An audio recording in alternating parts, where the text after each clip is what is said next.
30, maybe 40 knots of wind. Man, that jump was massive. Wow, that's a really solid speed for a freeride board. Welcome to a new video, guys. Here from the south of France. I'm just preparing my small slalom board, and you guys know what that means. It's pretty damn windy. As you can see, the car is fully packed. 1.5 months of traveling, windsurfing. I just came back from Tarifa, where I had some really good training sessions, full power on the medium gear, beautiful weather. So I wanted to prepare a bit for the Finn events, because what's coming now is the Defi Wind. We have the Slalom X competitions on the Canaries coming up, and I want to focus a bit on the Finn. The Defi Wind I'm doing on the Finn only as well. So lots of things happening. Be sure to stay tuned, be sure to subscribe, to follow us over the next few videos, because well, today we're going on the water here, then we're going to the Defi Wind, and before we came here we actually checked out the NP7 Finn factory, and we made a Finn that I'm gonna take on the water with me today. Look at that, look at all the fins. It's really nice to see so many NP7 fins in one place.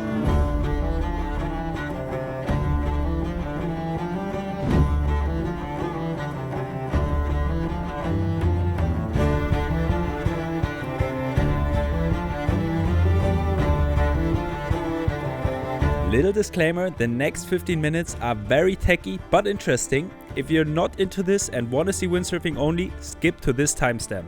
And these are the fins that obviously are being sent out to anyone who ordered them so far. So these fins I think are now in the last step, and we have Phil over there, who is the one who co-designed the fin together with me, and I think he's working right now on a mold. Thanks for having us, Phil.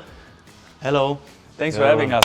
Nice to meet you. Obviously, we went out for dinner last night already, and I asked Phil if we can show as much as possible. So this is basically the first step of making a fin, or even to start to prototype a fin, because this is what you make the fin in later on, and this mold needs to be milled with a CNC machine, right? Exactly. We start with a plate. We design the blade from zero on the computer.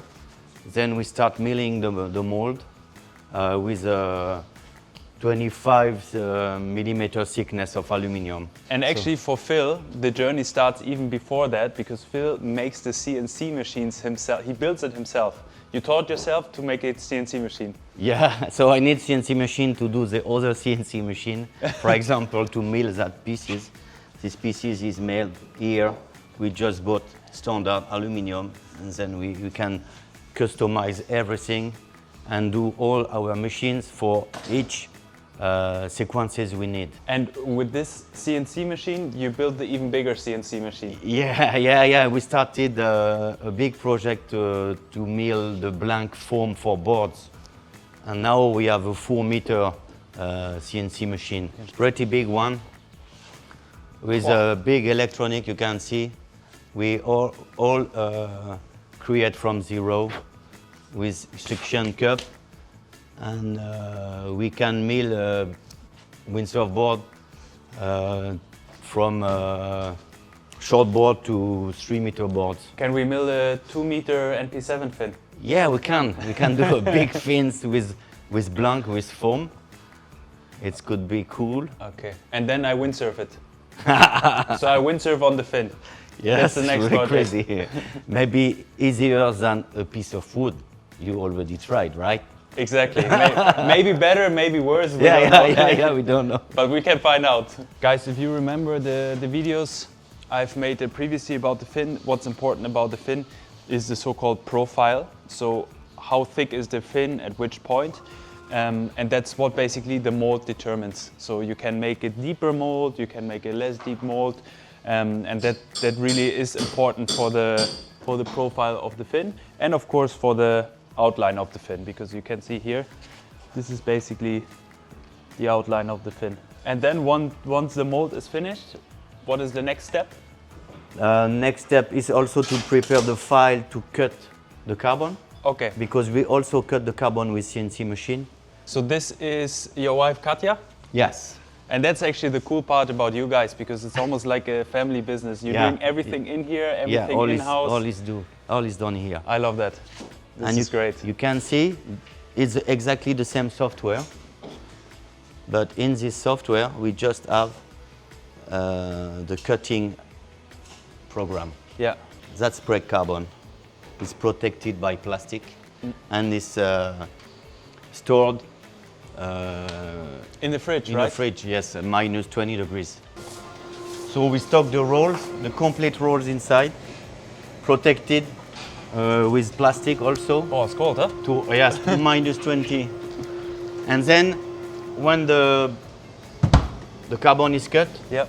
we also have a small one and with exact pieces just for one fin. Okay. And if I open this one, I will find a pizza for the Yeah. No pizza. And if we compare it, Phil, to what others are doing, because I think to cut it by hand, it's almost impossible. By hand, the fiber move when you use a scissor. As there is no plastic, when you cut, there is always a part of fiber lost.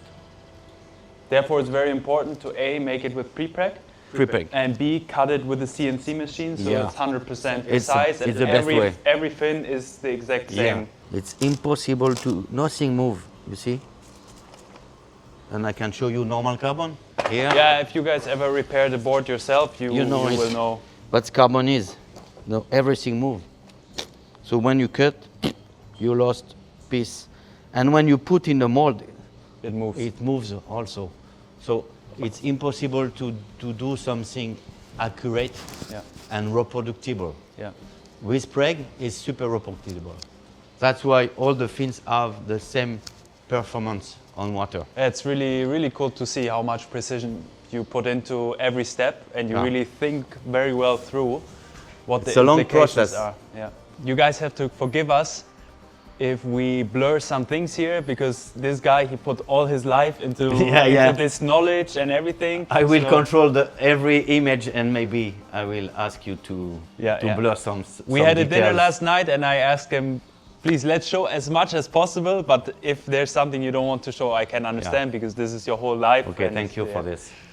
You guys understand.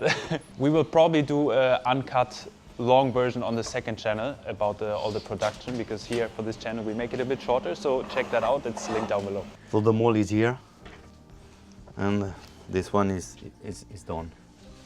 Okay, that's the finished one. Nice. Can I touch it? Yeah. This is like every man's dream. And only prepper can permit it, because we just have to close the mold now. And this is important also, because after you finish with the pressing, this next step will be much easier, because there's no excess material, there's no... Just few drops of resin, but super thin one, and that's all. So right now you're putting basically the outside layer. Yeah, the first layer is left up. No pressure with the camera. This is really cool, guys, because this is one of the fins that one of you could be getting, that you're seeing here right now being made. And as I explained to you before in another video, it's really important what you put inside the fin and how you put the layers. Now we see the logo going on the fin.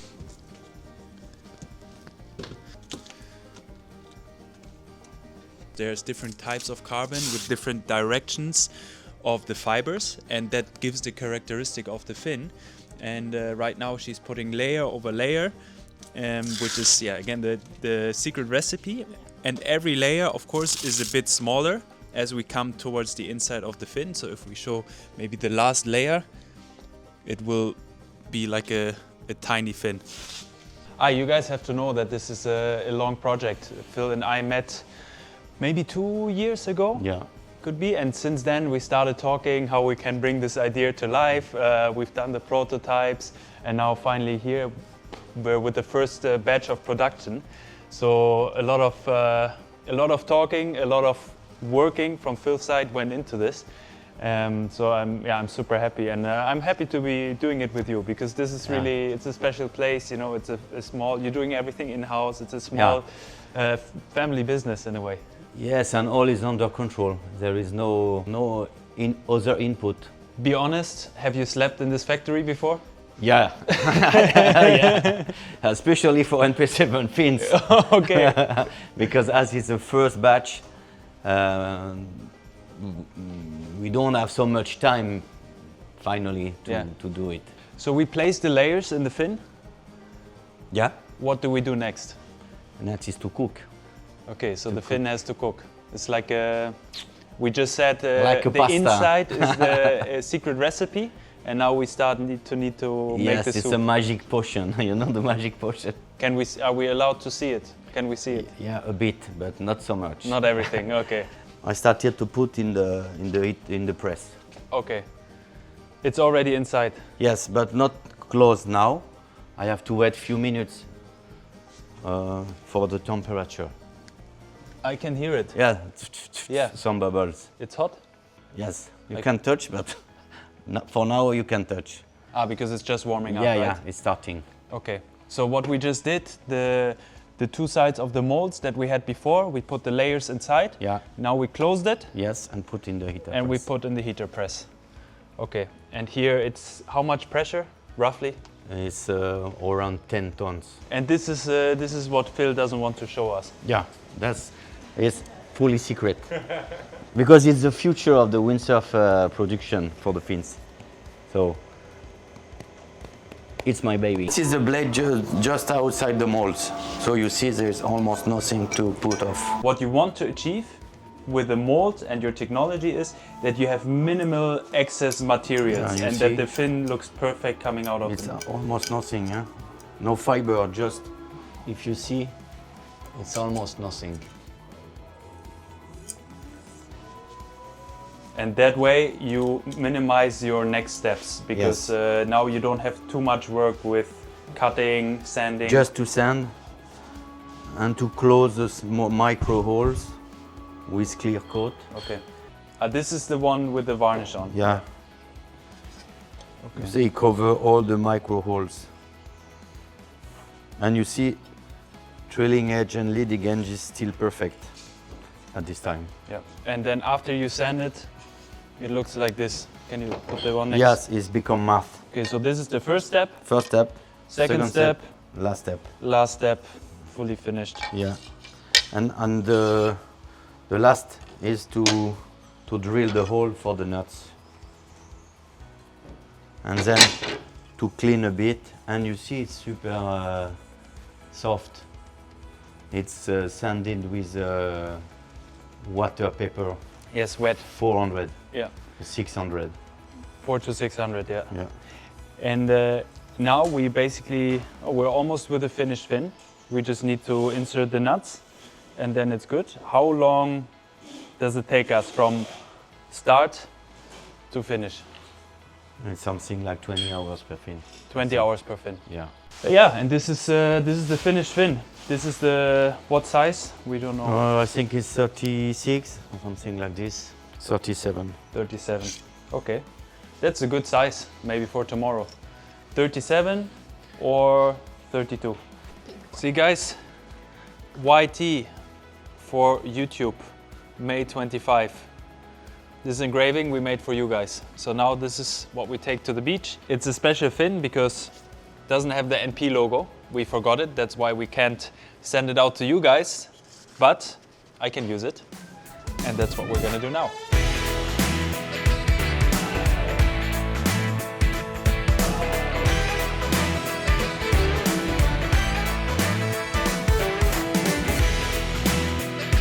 And here it is, the 32 YT for YouTube.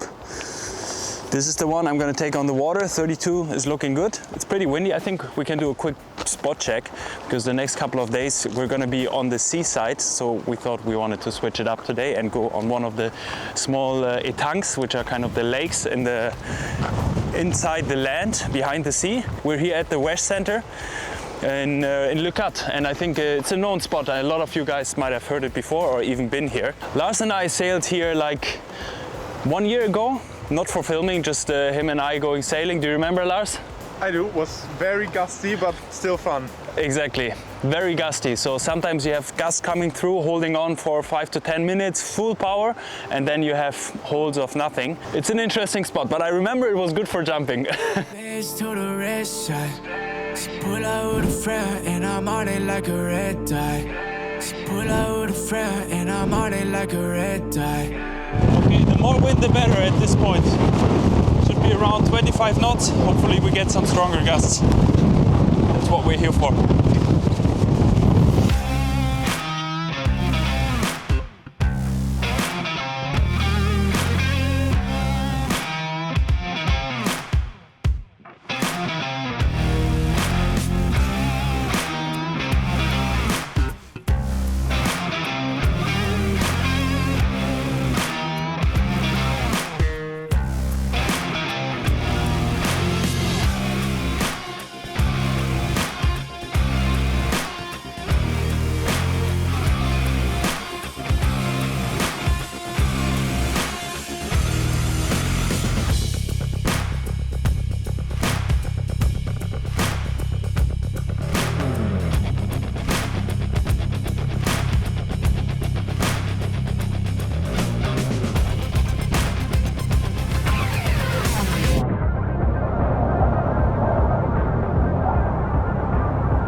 Surrounded by water. We're on a tiny island again. This time not in the Caribbean Sea, but somewhere close to the Mediterranean. But it's pretty cool anyways. Only it's a bit rocky here.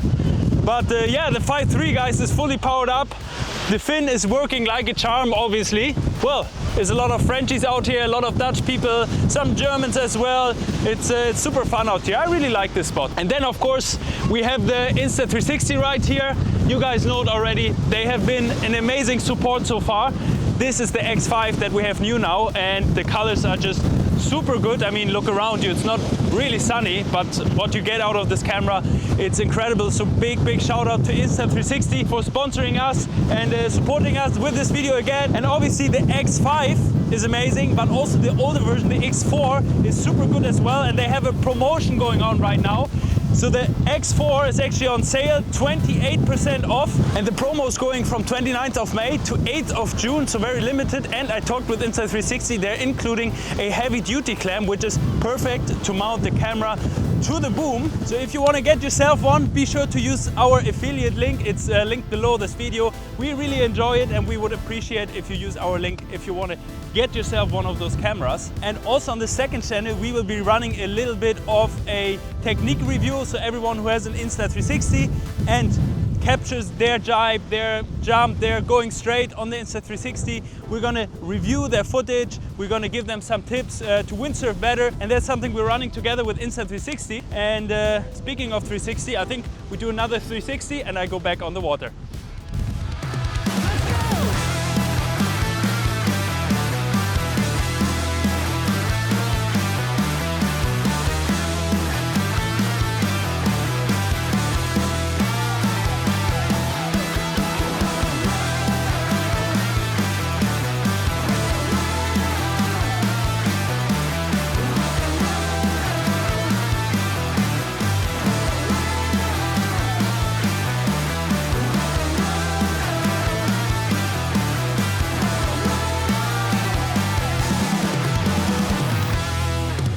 Guys, fast forward, we're just doing the edit of the video and we found this jump. I remember this jump and I had so much airtime. It wasn't the biggest jump, but check this out. So this is our timer and here's the jump. 1, 2, 3 seconds, maybe a little bit more than 3 seconds. Wasn't the highest jump, but it just felt like I was floating in the air. Do you remember this shot, Lars? I do, and it's a Shame I wasn't closer. But at least we got it on camera. But it was a proper jump. Anyways, back to the video. So some of you guys were asking if my new fin is also working on a freeride board or if it makes sense. And well, generally the answer is yes. It helps you to get your board a bit faster if you want to upgrade from a standard fin that comes with the board. But to prove the point, we're gonna go out now and try it. I have a freeride board here. It's a JP Super Ride. It's a little bit too big for what the conditions are right now, 115 liters. But obviously I don't have all the freeride sizes, so that's what we have right now. And gonna put the foot straps on and take it for a spin. First with the fin that it comes with, and then afterwards with my NP7 fin. It comes with a 38 centimeter G10 fin. And I have right here a 36 centimeter NP7 fin, which is sort of the equivalent because a carbon fin gives you more lift, so you can use it 1 to 2 centimeters smaller than a G10 fin. And I'm really curious how it will compare. I mean, kind of know the outcome, but I'm still curious. I'm gonna stay on my slalom sail because I have a freeride sail, but it's 6.7 meters, which is just like way too windy for now. So I'm just gonna stay on the 5.3.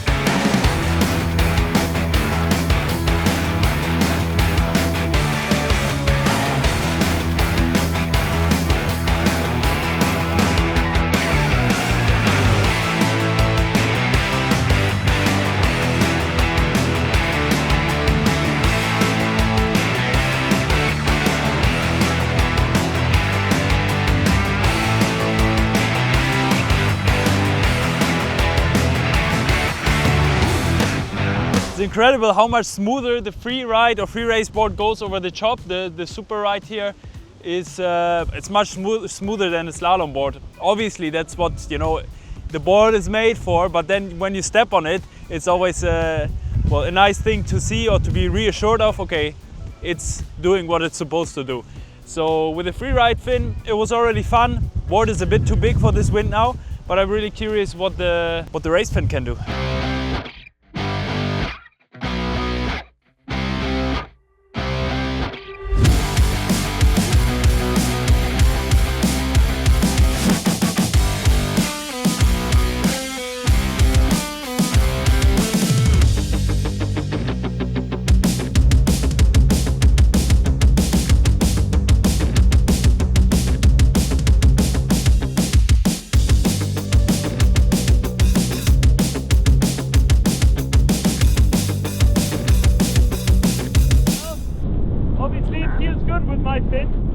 What can I say?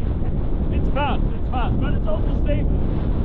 I mean, in the end, it is an upgrade. It is an upgrade to your board. You cannot compare it with a G10 fin because obviously G10 fins are much cheaper. You get it delivered with your free ride or free race board. It comes included in the price, so it's not a fair comparison, let's say.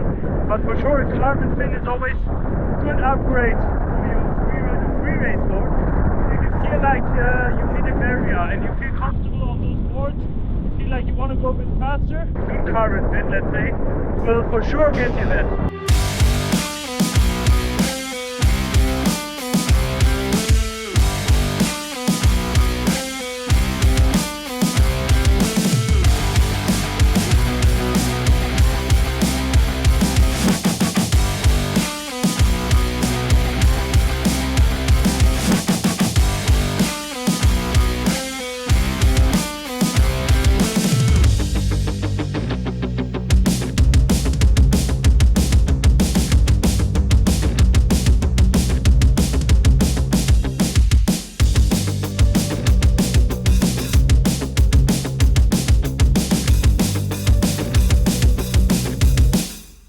What a day. Good session, and of course, yeah, with the race fin it felt like coming home a little bit, but incredible how smooth the free race board was out there. And I think we proved the point. The speed difference was quite significant, 3 or 4 knots. We're going to show you the stats right here. About 33 knots on the free ride fin and about 37 knots on the race fin. So more than I thought actually, a significant difference. Point proven, as I mentioned before, it's an upgrade. It's a good upgrade once you hit the barrier with a freeride board. I think we should let some people at the Defi Wind try the same thing. So they go out with the freeride fin, I give them my fin and see how big the difference is they make, because obviously sometimes it's only 2 knots of difference, 3 knots of difference, depends on the skill, depends on the kind of conditions, but it's definitely an upgrade. And with that said, I would say subscribe if you don't want to miss the coming videos from the Defi Wind. You will find all the links down below, the Insta360, the MP7 fin, and I see you guys in the next video here in France.